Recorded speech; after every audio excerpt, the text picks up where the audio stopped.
머니. 유일한 상수 죽음과 세금.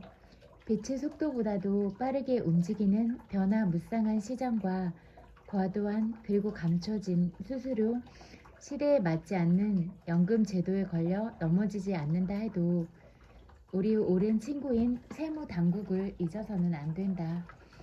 세무 공무원 그들은 아주 고맙게도 소득의 최대 50%를 더 넘을 때도 있다. 꼬박꼬박 징수한다. 숨겨진 수수료가 불을 쐈는데 유일한 걸림돌이라고 생각했다면 가장 중요한 주범을 놓치고 있는 것이다. 세금이 어느 정도 방해가 된다는 사실은 모두가 잘 알지만 재무적 자유를 달성하려고 할 때 세금이 떼가는 몫이 얼마나 큰지 제대로 아는 사람은 드물다. 노련하고 현명한 투자자들은 이 사실을 언제나 잊지 않는다. 소득은 아니지만 이 문제를 절대 허투루 다뤄서는 안 된다.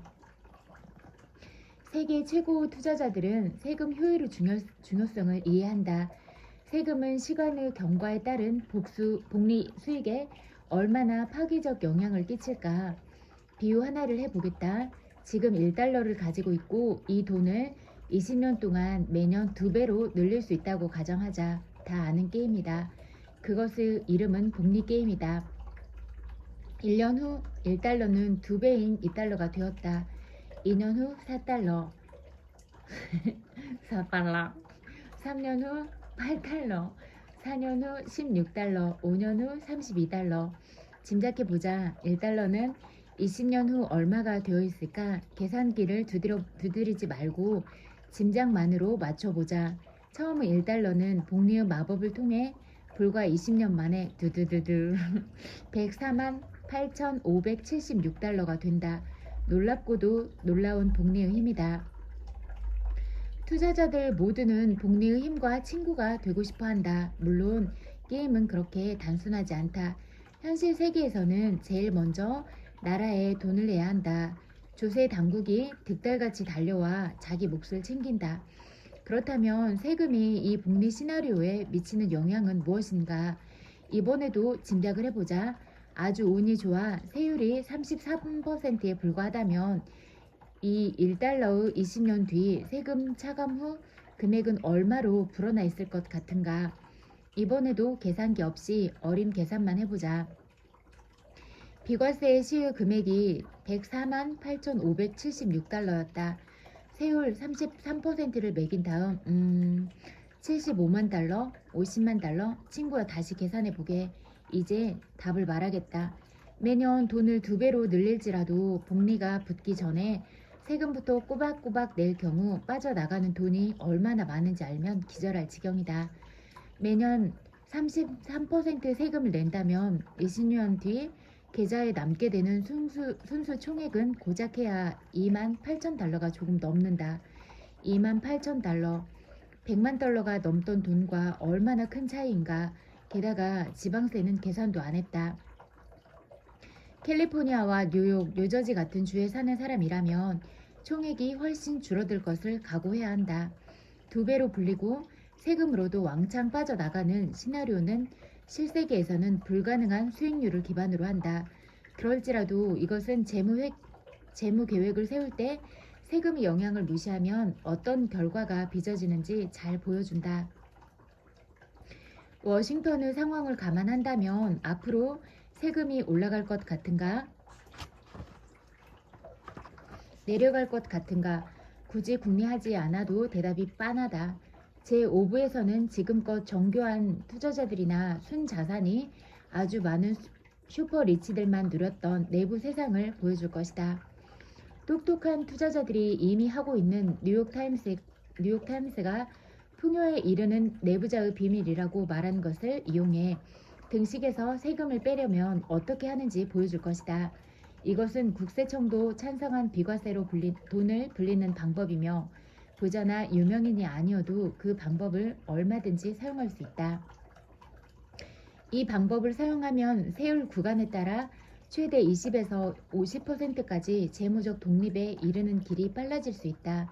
자신의 주인이 되지 못한 사람은 자유로운 사람이 아니다. 에픽테토스. 계획이 있든 없든 미래는 빠른 속도로 다가온다. 은퇴 연구센터에 의하면 미국에서 은퇴 후 돈이 없어서 생활 수준을 유지하지 못할 위험이 있는 가구는 53%이다. 절반이 넘는다. 다시 말하지만 퇴직에 대비한 저축이 $1,000 미만인 근로자는 3분의 1이 넘으며 연금과 주택 가격 제외, 저축이 $25,000 미만인 사람은 60%에 달한다. 어떻게 이럴 수 있을까? 경제 탓만 할 수는 없다. 저축 위기는 최근의 경제 붕괴보다 훨씬 오래전에 시작되었다. 2005년에 미국의 개인 저축률은 1.5%였다. 금융 멜트다운 후 최고 5.5%까지 올라갔지만 2013년에는 다시 2.2%로 떨어졌다. 무엇이 잘못된 것인가? 저축을 늘리고 투자를 해야 한다는 사실은 모두가 잘 안다. 그런데도 우리는 왜 못하는 것일까? 우리를 막는 요인은 무엇인가? 우선은 인간이 항상 이성적으로 행동하는 것은 아니라는 사실부터 인정해야 한다. 어떤 사람은 파워볼 1등에 당첨될 확률이 1억 7,500만 분의 1이고 차라리 번개에 맞을 가능성이 251배 더 높다는 사실을 알면서도 복권 구입에 돈을 쓴다. 미국 한 가정의 1년치 복권 구입비가 $1,000라는 이해가 안 가는 통계 수치도 있다. UCLA의 존경받는 행동재무학 교수이며 내 친구인 슐로모 버나치로부터 이 말을 들은 순간 내 반응은 말도 안 되었다. 나는 최근에 연 세미나에서 청중에게 복권 구입을 해본 경험이 있는지 물었다. 5,000명 중 50명이 조금 안 되는 사람들이 손을 들었다. 5,000명 중 50명만 복권을 구입하고 전체 평균 구급 금액이 $1,000라면 다량으로 복권을 구입하는 사람들이 많다는 뜻이다. 그럴지라도 신기록 보유국은 싱가포르로 이 나라의 가구당 연평균 복권 구입액은 $4,000이다. $1,000, $2,000, $3,000, $4,000를 저축해 그 돈에 매년 복리가 붙는다면 얼마로 불어날지 짐작해 보기 바란다. 다음 장에서 우리는 은퇴 시 $50만 나 $100만 만드는 데 필요한 돈이 얼마나 적은지 알 수 있다. 게다가 관리하는 시간도 거의 들지 않는다. 다시 행동 경제학으로 돌아가 우리가 가난함과 부유함의 차이를 결정짓는 작은 트릭 몇 가지를 모르고 있는 것은 아닌지 확인해보자. 행동 경제학자들은 인간이 재무적 실수를 저지른 이유와 인지적 의식 없이 그런 실수를 수정할 방법을 알아내려 노력한다. 꽤 멋지지 않은가? 듀크 대학의 저명한 행동 경제학 교수인 댄 에리얼리는 뇌가 얼마나 자주 우리를 바보로 만드는지 연구한다. 인간은 시각에 의존하도록 진화했고 뇌의 상당 부분이 보이는 것을 처리하는데 몰두한다. 그러나 우리의 눈이 얼마나 자주 우리를 기만하는가. 위의 탁자 두 개를 보자. 폭이 좁은 왼쪽 탁자와 폭이 조금 넓은 오른쪽 탁자 중 어느 쪽이 더 긴지 질문을 받으면 대다수 사람들은 자연스럽게 왼쪽 탁자라고 말한다. 그들의 답은 틀렸다. 두 탁자의 길이는 똑같다. 의심스럽다면 자를 대고 직접 재보라. 좋다. 다시 시도해보자. 이번에도 왼쪽 탁자가 더 길다는 답을 내놓지는 않았는가? 당신은 답을 알지만 당신의 뇌는 계속 당신을 기만한다. 왼쪽 탁자가 여전히 더 길어 보인다. 눈 때문에 뇌가 발목이 잡힌 것은 아니다. 에리얼리는 테드 토크에서 기억에 남을 연설을 했다. 우리의 직관은 반복적이고 예측 가능하고 일관된 방식으로 우리를 속인다. 그리고 그것과 관련해 우리가 할 수 있는 것은 거의 없다. 우리가 이론적으로는 꽤 능숙하다고 자부하는 시각에서조차 이런 실수를 한다면 전혀 익숙하지 않은 부분, 이를테면 재무 의사결정 같은 분야에서 실수를 할 가능성은 훨씬 높지 않겠는가? 자신의 재무 의사결정이 괜찮다고 생각하든 나쁘다고 생각하든 우리는 자신의 통제 하에 그런 결정을 내린다고 여긴다. 과학 연구는 그렇지 않다는 사실을 입증한다. 나중에 행한 인터뷰에서 에리얼리는 우리 인간이 착시에 빠지기 쉽듯이 의사결정에서 저지르는 실수 중 상당수도 인지척 착시 때문에 빚어진다고 말했다. 여기에 딱 맞는 사례가 하나 있다. 인근 교통국에 갔는데 장기 기증의 의사가 있습니까? 라고 적힌 설문지를 받는다면 어떻게 답할 것 같은가? 어떤 사람은 곧바로 예라고 답하고 자신이 이타적이고 숭고한 사람임을 자랑스러워한다.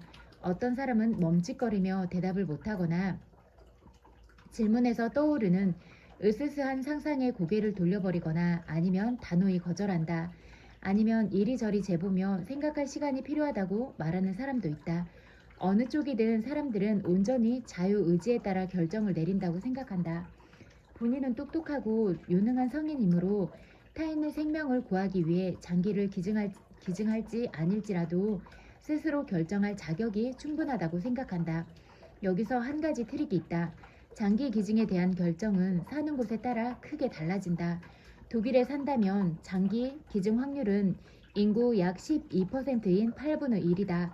반면에 독일 바로 옆 나라인 오스트리아에서는 약 99%가 장기를 기증한다. 스웨덴은 89%이지만 덴마크는 4%에 불과하다. 왜 이런 격차가 생기는가? 종교나 두려움 요인 때문인가? 사회적, 문화적 차이인가? 사실 답은 이런 요인들과는 전혀 상관이 없다. 나라마다 장기 기증률이 크게 차이나는 이유는 개인적 성향이나 문화 유산과는 결단코 아무 관련이 없다. 그보다는 교통국에 비추된 양식에 적힌 단어와 관련이 아주 높다. 덴마크처럼 기증률이 낮은 나라에서 장기 기증 의사를 묻는 양식에는 작은 칸에 이렇게 적혀 있다. 장기 기증 프로그램에 동참을 원하시는 분은 이곳에 체크 표시를 해주세요. 반면 스웨덴처럼 기증률이 매우 높은 나라의 양식에는 이렇게 쓰세요였다. 장기 기증 프로그램에 동참을 원하지 않으시는 분은 이곳에 체크 표시를 해주세요. 이것이 비결이다. 네모칸에 체크 표시를 하는 것은 누구한테나 귀찮은 일이다. 우리가 장기 기증을 하기 싫어서가 아니라는 뜻이다. 그 작고 사소한 관성이 나라별로 그렇게 큰 차이를 만든다. 너무 압도적으로 큰 문제를 만나면 우리는 얼어붙어 아무것도 하지 않으려는 성향이 있다. 아니면 남이 결정해준 대로 그냥 따른다. 그런 태도는 우리의 잘못이 아니다. 인간은 원래 그렇게 설계되어 있다. 장기 기증과 관련해서는 사람들이 신경을 쓰지 않는 것이 아니라 너무 신경을 쓴다는 데 문제가 있다. 어렵고 복잡한 결정이고 그래서 우리 대부분은 무엇을 해야 할지 모른다. 그리고 우리는 무엇을 해야 할지 모르기 때문에 대신 선택을 해주면 그것을 그대로 따른다고 댄 에리얼리는 말한다. 이 관성을 다시 말해 대신 선택해주는 대로 고르려는 행동을 이해하면 왜 미국 근로자 중 3분의 1만이 퇴직연금제도에 가입해 있는지가 설명이 된다. 관성의 개념은 미래를 위한 재무 계획을 세운 사람이 그토록 적은 이유가 무엇인지도 설명한다. 너무 복잡한 문제인 듯 보인다. 무슨 행동이 맞는지 확신할 수 없으므로 생각도 하지 않거나 아무것도 하지 않는다. 에리얼리의 설명에 따르면 우리는 물리적 세상에서는 한계를 잘 알기에 그것을 중심에 놓는다. 우리는 계단과 연결 램프와 승강기를 이용한다. 그는 이렇게 말했다. 그러나 어떤 이유에서인지 우리는 건강관리와 은퇴와 주식시장 같은 것들을 설계할 때면 우리에게 한계가 있다는 사실을 망각한다. 내 생각에 비록 물리적 세계처럼 눈에 뚜렷이 보이지는 않을지라도 우리가 물리적 한계를 이해하듯이 인지적 한계도 이해한다면 우리는 더 나은 세상을 설계할 수 있을 것이다. 정글에 들어가는 순간 제일 먼저 스스로에게 내가 모르는 것은 무엇인가 라는 질문을 던진다고 했던 레이 달리오의 말을 기억하라. 자신의 한계를 안다면 적응하고 성공할 수 있다. 한계를 모르면 다치기 마련이다. 이 책의 목표는 사람들을 깨우고 그들이 자신의 재무 상황을 통제할 수 있도록 지식과 도구를 전해주는 것이다. 그렇기에 나는 너무 복잡하거나 어렵거나 시간이 많이 들어 자칫 실수하기 쉬운 재무 계획은 짜지 않았다. 그 이유는 아프 교통국에 비추된 양식처럼 복잡성은 실행의 적이기 때문이다. 그런 이유에서 나는 계획을 7단계 성공 계단으로 쪼갰고 길잡이 역할을 할 강력한 무료 스마트폰 앱도 만들었다. 앱을 이용해 자신의 진척 상황을 점검할 수 있고 단계마다 승리의 기쁨도 만끽할 수 있다. 이 앱은 보조를 해주고 궁금한 것을 답을 해줄 뿐 아니라 필요한 순간에는 자극도 준다. 처음에는 잔뜩 흥분하며 모든 관심을 다 쏟다가 어느 순간 시들해져 집중력을 잃고 관성에 빠져 중도 포기할 수도 있는데 이 자동 시스템은 그런 사태를 예방하도록 설계되었다. 일단 잘하기 시작하면 계속 잘하게 된다. 계획이 자리 잡은 뒤에는 자신이 제대로 가고 있는지 확인하기 위해 1년에 한두 번 정도 1시간만 시간을 내면 된다. 그러니 평생의 재무적 안전과 독립과 자유로 향하는 길에 올라서면 진짜로 중요한 일들을 즐길 시간이 많아지는데도 그 길을 걷지 않는 행동에는 변명의 여지조차 없다. 지금쯤 머릿속이 어지러울지도 모른다. 내가 생각할 거리를 많이 주기는 했다. 하지만 나는 당신의 재무 생활에 단발성으로 끝나지 않는 돌파구를 만들어주는데 온 힘을 다 쏟고 있고 그렇기에 앞에 놓인 길을 분명하게 파악해 주기를 바란다. 이제부터 재무적 자유에 이르는 7단계 성공 계단을 대략적으로 살펴볼 것이다. 블로그와 트위터 세대라면 이렇게 말할지도 모른다. 그냥 그 7단계를 한 문단이나 인포그래픽, 인포메이션 그래픽으로 줄여서 정리해주면 안 되나? 책 한 권이라니 그건 힘들지 않다. 그러나 정보를 아는 것과 그 정보를 자기 것으로 만들어 따르는 것은 전혀 다른 의미다. 실행이 따르지 않는 정보는 결핍이다. 우리는 정보에 빠져 익사하고 있지만 지혜에는 굶주리고 있음을 기억해야 한다. 그렇기에 각 단계에 들어가기에 앞서 마음의 각오를 다지기를 바란다. 이렇게 하면 재무적 자유로 향하는 길을 얻는데 꼭 필요한 행동을 미리미리 준비할 수 있다. 이 책은 대다수 사람들이 자신을 자유롭게 해줄 기본 내용을 숙달할 시간조차 내지 않기 때문에 괴롭다고만 생각하는 문제를 정복할 수 있도록 구성되었다. 그리고 정복한다는 것은 깊이 파고든다는 의미이다. 무언가를 읽고 기억하기만 하면 배울 것은 다 배웠다고 착각하는 사람도 있다. 그러나 진정한 숙달에 이르려면 세 가지 단계가 필요하다. 첫 번째 단계는 개념을 이해하는 인지적 이해다. 재무와 투자를 인지적으로는 잘 이해하고 있다. 하지만 인지적 이해를 갖추고 3달러가 있다고 해도 스타벅스에서 커피를 사 마시는 것으로 끝낼지도 모른다. 그러니까 그런 정보 하나로는 가치가 없다는 단지 첫 단계일 뿐이다. 두 번째 단계인 감정적 숙달에 이르면 진정한 가치가 생기기 시작한다. 무언가를 충분히 반복해 듣고 내부에서 욕구, 갈망, 두려움, 염려 같은 감정이 생길 정도로 충분히 자극을 받으면 배운 것을 의식하고 꾸준히 사용할 수 있게 된다. 그러나 궁극적인 숙달 단계는 바로 물리적 숙달이다. 무엇을 할지 고민하지 않고도 저절로 하게 되는 행동이 제2의 천성이 되는 단계이다. 물리적 숙달에 이르는 유일한 길은 꾸준한 반복뿐이다. 내 훌륭한 스승인 짐 론의 말을 빌리면 반복은 실력의 어머니다. 반복 부조도 완벽한 예를 나도 경험한 적이 있다. 20대 초에 나는 태권도 검은띠를 따고 싶었다. 영광스럽게도 나는 위대한 사범 준리 한국명 이중구를 만나 그와 깊은 교분을 나누게 되었다. 그는 미국의 태권도를 소개한 주인공이자 이소룡과 무하마드 알리의 태권도 사범이기도 했다. 나는 그에게 역사상 최단기로 검은띠를 따고 싶고 기록 경신을 위해 필요한 연습이든 노력이든 훈련이든 무엇이든 기꺼이 다 할 각오가 돼 있다고 말했다. 그는 내 훈련을 완수하기 위한 여정을 함께 해주기로 동의했다. 가혹한 일정이었다. 세미나를 끝마치고 새벽 1시에나 도장에 도착할 때가 수두룩했고 그러고 나면 사범님과 서너 시간 정도 훈련을 했다. 기껏해야 하루 4시간만 자며 버텨야 했다. 어느 날 밤 똑같은 동작을 적어도 300번은 질리도록 반복 연습한 나는 기어코 사범님을 바라보며 말했다. 사범님, 언제쯤 다음 동작을 해볼 수 있습니까? 사범님은 가차없는 표정으로 나를 바라보며 말했다. 배짱이군. 이게 다음 동작이네. 지금 한 동작과 앞에 했던 동작을 구분하지 못한다는 사실이야말로 여전히 자네의 태도가 진지하지 못하다는 뜻이야. 그 섬세한 구분이 대가와 아마추어를 가르는 차이지. 무언가에 숙달되려면 이 정도 반복은 당연하네. 한 번 반복할 때마다 더 많은 것을 배우게 될 걸세. 그는 미소를 지으며 그렇게 말했다. 내가 말하려는 것이 무엇인지 알겠는가? 이 책은 오후 한나절 만에 다 읽을 수 있게 만들어진 책이 아니라는 뜻이다.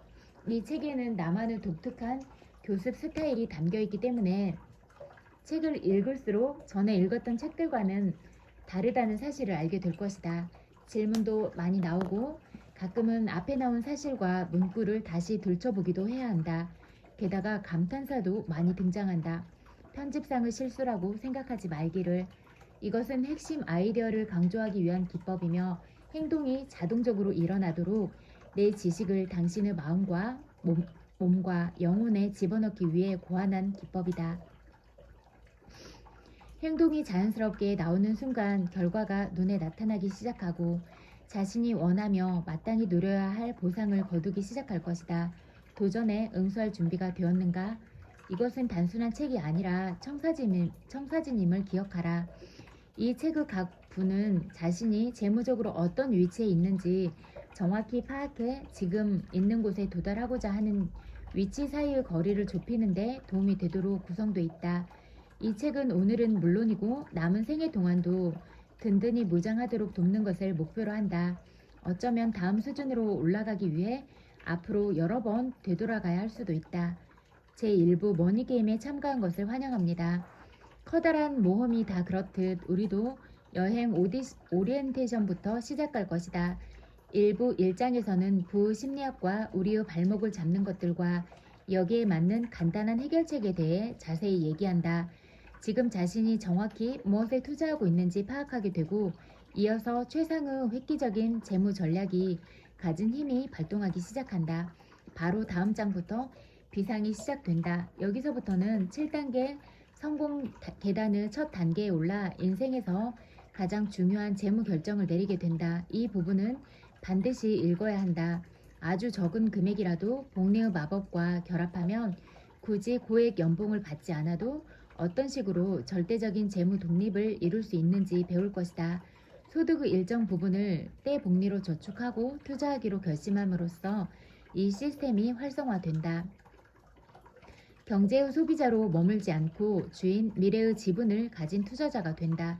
자는 동안에도 차곡차곡 돈이 생기는 평생 소득 시스템인 자신만의 자동 현금 지급기를 만드는 방법을 배울 것이다.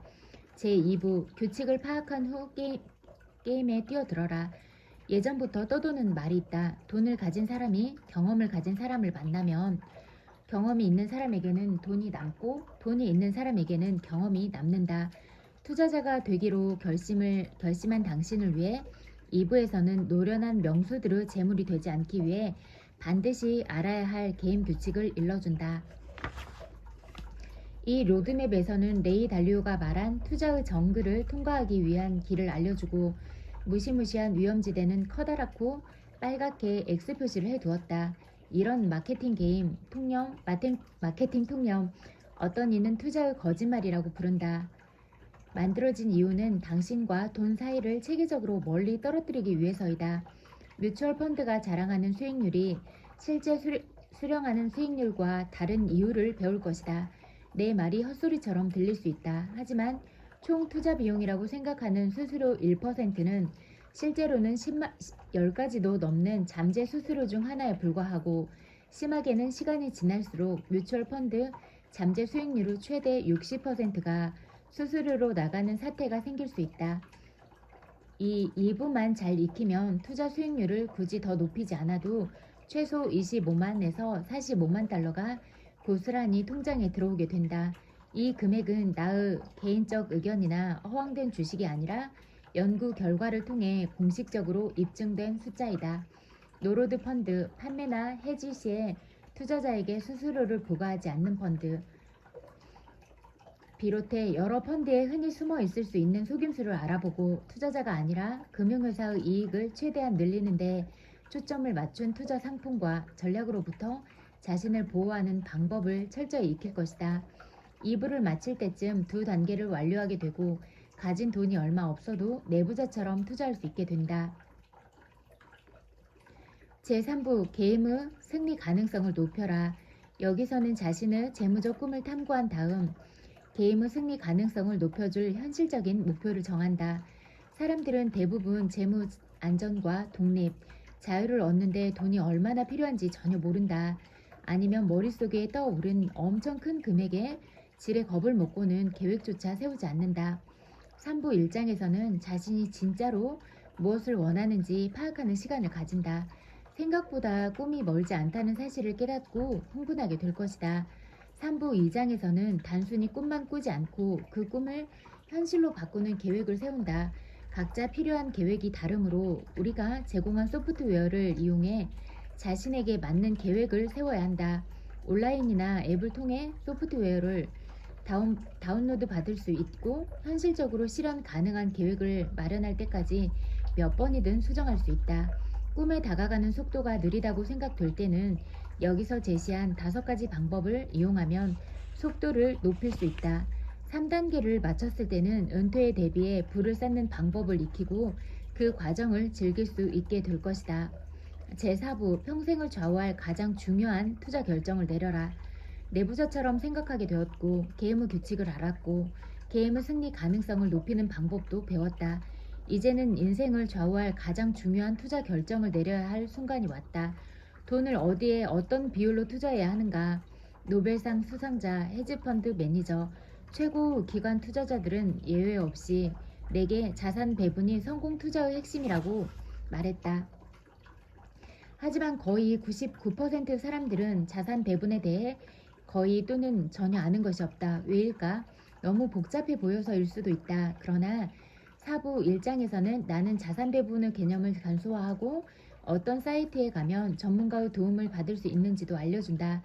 자산 배분이란 안전하고 마음의 평화를 얻을 수 있는 자산군과 위험하지만 성장 잠재력이 높을 수 있는 자산군 사이에 돈을 적절히 나눠 투자하는 것을 의미한다.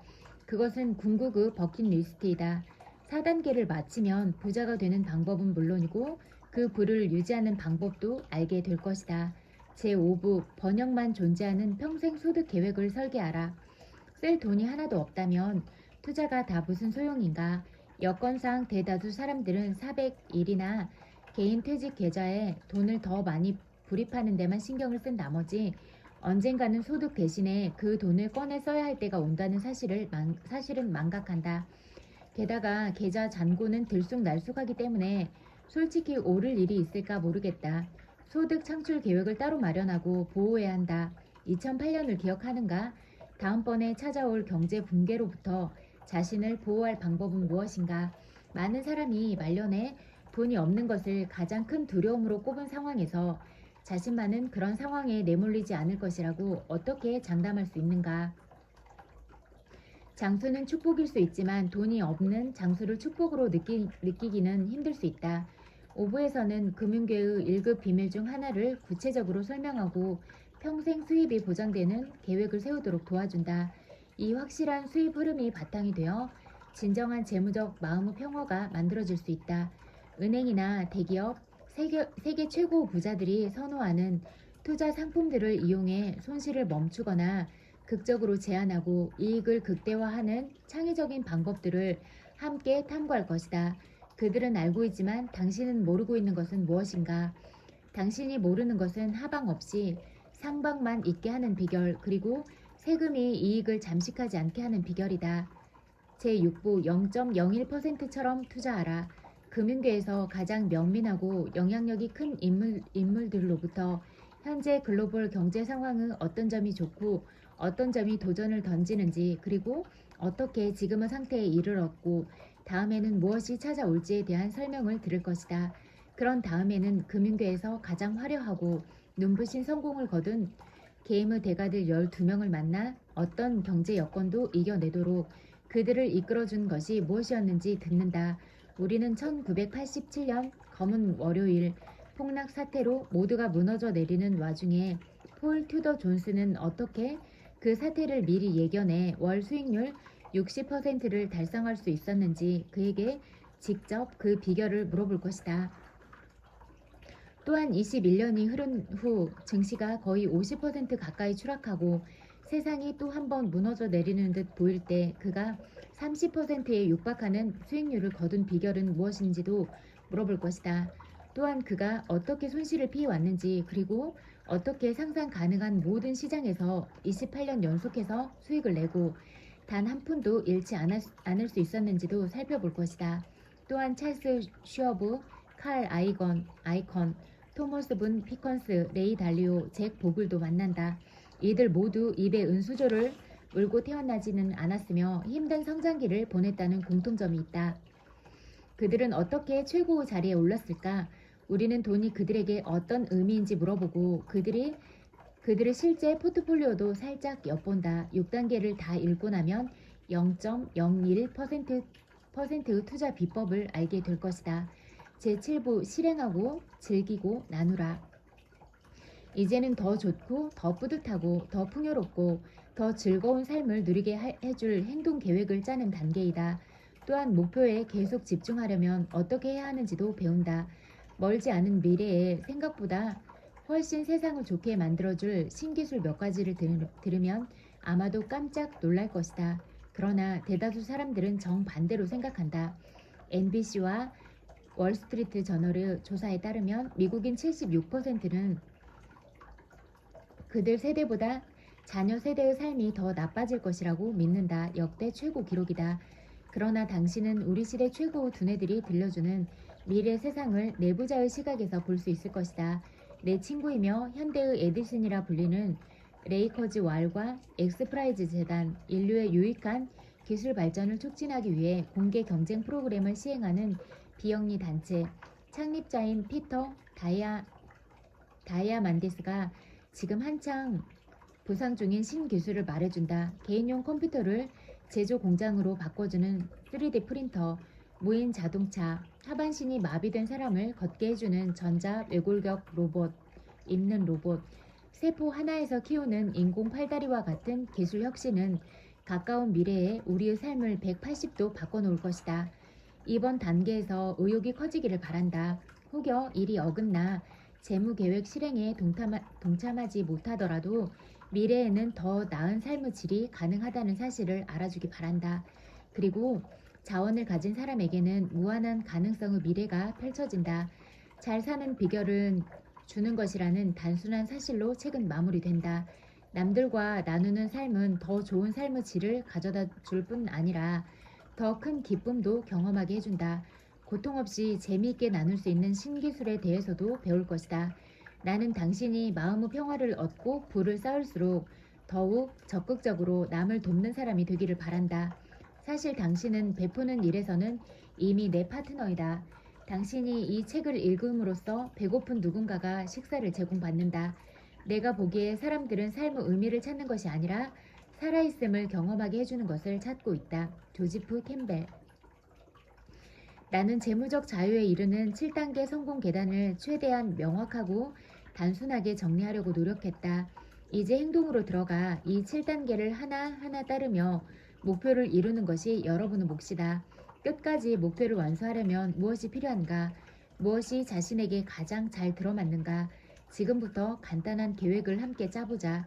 사람마다 따르는 스타일은 다르다. 어떤 사람은 주말 내내 꼼짝도 안 하고 책 한 권을 다 읽는다. 누구는 나나 혹은 다른 누군가처럼 한번 몰두하면 끝을 보는 성격이다. 주말을 통째로 비울 수가 없다면 하루에 한 장 혹은 한 주에 한 부씩 읽는 것도 괜찮다. 어떤 방법이든 상관없다. 이것은 일생이 걸린 여행이고 정복할 가치가 충분한 여행이다. 지금부터 나와 함께 여행을 시작하자. 부를 창출하는 진짜 힘의 발동을 걸자. 내 부는 미국에서 사는 것과 행운의 유전자 몇 개, 그리고 복리가 결합된 결과이다. 워런 버핏. 지금부터 본격적으로 시동을 걸자. 여행을 시작하기 위해 누구에게나 진짜 부를 창출해주는 힘의 발동을 걸자. 이것은 벼락부자가 되는 계획이 아니고 많은 사람이 재무적 자유나 부를 얻기 위해 생각하는 계획과도 다르다. 사람들 대부분은 횡재에 가까운 대박 투자를 노리고 그것이 성공하면 자기의 인생도 자리가 잡힐 거라고 생각한다. 솔직히 말해 혼자 힘으로 열심히 노력해서는 부에 이르지 못한다. 그것은 미국인 대다수가 저지르는 실수이다. 우리는 더 열심히, 더 현명하게, 더 오랫동안 일하면 언젠가는 꿈꾸는 재무적 상태에 도달하리라고 생각한다. 하지만 아무리 고액 연봉을 받은들 월급만으로는 답이 되지 못한다. 나는 최근에 금융서우 고전인 시장 변화를 이기는 투자의 저자이자 저명 경제학자인 버튼 멜키를 만나면서 이 근본적인 진실을 다시금 상기하게 되었다. 그 훌륭한 투자 실적과 상식에 부합하는 투자 스타일을 존경하던 나는 프린스턴 대학으로 직접 멜키를 보러 갔다. 책에서건 인터뷰에서건 그는 정직한 사람이라는 인상을 강하게 풍기는데 내가 그를 만날 때도 예외가 아니었다. 나는 투자의 모든 단계마다 사람들이 만나게 되는 함정에 대해 그 해안을 한 수 듣고 싶었다. 다른 것을 제쳐놓고라도 이 남자는 인덱스 펀드, 수익률이 정해진 지수 수익률을 그대로 따라가도록 설계된 펀드, 시장 추종형 펀드라고 한다. 개념을 만들고 발전시킨 주인공이었다. 그것은 평범한 투자자가 시장을 따라잡거나 흉내낼 수 있는 투자 방법이며 적은 금액으로도 전체 시장의 작은 한 조각이나마 보유하게 해주는 방법인 동시에 한두 종목의 주식 몇 주를 사는데 연연하지 않고 진정한 포트폴리오 다양성을 꾀할 수 있는 투자 방법이기도 하다. 오늘날 인덱스 펀드 범주에 투자된 자산 규모는 7조 달러가 넘는다.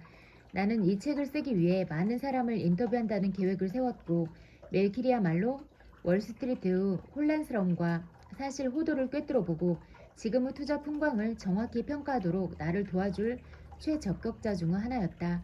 대다수 사람들이 처음부터 저지르는 가장 큰 실수는 무엇인가? 멜킬은 내 대답에 망설이는 기미도 보이지 않았다. 그 말에 따르면 투자자들 대부분은 가치 증가를 몇 배로 부풀려주는 힘을, 다시 말해 복리의 놀라운 힘을 활용하지 못한다.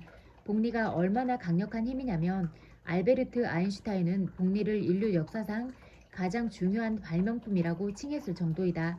하지만 복리가 그토록 경이로운 힘인데도 그것을 사용하는 사람들이 극히 드문 이유는 무엇인가? 멜킬은 복리의 기하급수적 힘을 설명하기 위해 아주 극명하게 차이가 나는 투자 전략을 사용한 윌리엄과 제임스라는 쌍둥이의 이야기를 예로 들었다. 이야기에서 윌리엄과 제임스는 이제 막 전통적 은퇴 연령인 65살이 되었다. 윌리엄은 제임스보다 먼저 시동을 걸었다. 그는 20살에 은퇴 계좌를 건설해 20년 동안 매년 $4,000씩 투자했다. 40살이 되어 계좌 납입은 중단했지만 돈은 인출하지 않고 비과세의 수익률 10% 조건으로 그냥 놔두었다. 제임스는 쌍둥이 형제인 윌리엄이 계좌 납입을 중단한 시기인 만 40세가 되어서야 은퇴 계좌에 돈을 모으기 시작했다. 윌리엄처럼 제임스도 매년 $4,000를 넣었고 수익률 10%의 비과세인 것은 똑같았지만 65세까지 25년 동안 돈을 납입했다. 일찍 시작한 윌리엄이 투자한 총액은 $80,000이고 연 $4,000 곱하기 20년 10% 수익률, 늦게 시작한 제임스 납입 총액은 $100,000이다. 연 $4,000 곱하기 25년 10% 수익률. 은퇴 연령에 통장의 돈이 더 많이 불어난 사람은 누구일까? 나는 멜킬이 말하려는 결론이 무엇인지 알고 있었지만 그는 마치 처음으로 그 이야기를 들려주기라도 하듯 굉장히 기쁘고 열정적으로 말을 했다. 물론 답은 일찍 투자를 했고 돈을 더 적게 투자한 쪽이었다. 그 계좌에 있는 돈은 얼마나 많이 불어났을까? 무려 600% 이상 불어났다. 잠시 숨을 고르고 전체 맥락에서 이 수치를 생각해보자. 밀레니엄 세대나 X세대나 베이비붐 세대라면 이 이야기가 전하는 메시지에 바짝 귀를 기울여야 하고 지금 인생의 어느 시기를 지나고 있든 그 메시지는 누구에게나 적용되는 충고라는 사실을 명심해야 한다. 지금 당신이 35살이라면 복리의 힘에 소스라치게 놀라면서 25살부터 시작하지 못한 것이 유감이라고 생각한다. 지금 45살이라면 35부터 시작해야 했다고 후회한다. 지금 60대나 70대라면 50대나 60대에 은퇴 계좌를 만들어 꼬박꼬박 납입했을 경우 모였을지도 모르는 거액의 돈을 생각하며 아쉬워할 수도 있다. 후회하자면 끝이 없다. 멜킬이 든 예에서 먼저 시작하고 형제가 시작하기 전에 납입을 중단한 윌리엄의 계좌에서 최종적으로 모인 돈은 $250만 달러였다. 반면 늦게 시작해 65살까지 계속 저축한 제임스가 최종적으로 손에 쥔 돈은 40만 달러도 되지 않았다. 200만 달러라는 어마어마한 차이가 생겼다. 전적으로 윌리엄이 20년 먼저 복리의 놀라운 힘을 활용했기 때문에 생긴 결과이다. 복리의 힘은 그에게 넘어설 수 없는 우위를 안겨주었고 남은 생애 동안 식구 외식비를 감당해도 부담이 없는 자리에 올라서게 해주었다. 산 정상에 올라가 거기서 떨어진 사람은 없었다. 빈스 롬바르디.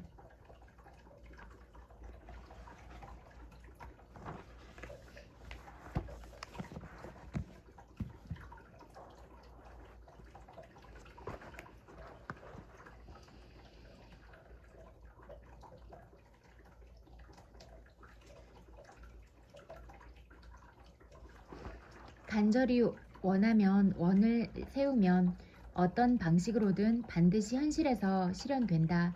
가능하다면 크고 밝은 이타적인 원을 세우라. 그러나 다만 원을 세울 뿐 결과는 우주에 맡기라.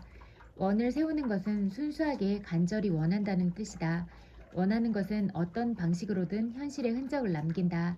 가장 강력한 발언은 결과에 대한 집착 없이 순수하게 마음을 내는 것이다. 그러한 원은 강력한 힘을 지닌다. 스쳐 지나가는 생각조차 그냥 없어지지는 않는다. 어떤 방식이든 그 결과를 현실로 드러낸다. 하물며 간절하게 집착 없이 마음을 내게 된다면 그것은 반드시 현실로 이루어진다. 될 수 있다면 크고 밝고 원만하며 이타적인 원을 세우라. 다만 그 원이 반드시 이루어져야 한다는 결과에 대한 집착은 내려놓으라. 그저 원을 세우고 나아갈 뿐 결과는 우주에 맡기라. 그때 원의 힘은 가장 강력해진다. 돼도 좋고 안 돼도 좋다는 마음이기에 잘 안 되면 어쩌지 하는 두려움이 없기 때문이다. 두려움 없이 바라는 바를 순수하게 저질러 행할 때 당신은 가장 강력해진다.